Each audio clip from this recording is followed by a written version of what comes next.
ইতিহাস দিশা চ্যানেলে তোমাদের স্বাগত জানাই।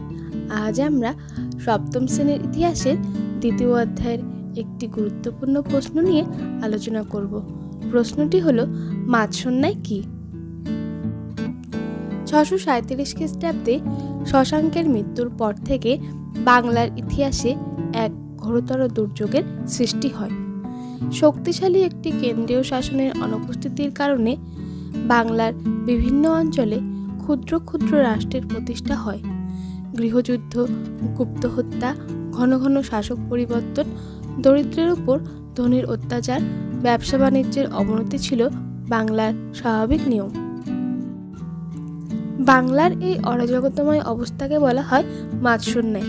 অর্থাৎ পুকুরে যেমন বড় মাছ ছোট মাছকে গিলে ফেলে, তেমনই চলেছিল দুর্বলের উপর সবলের অত্যাচার।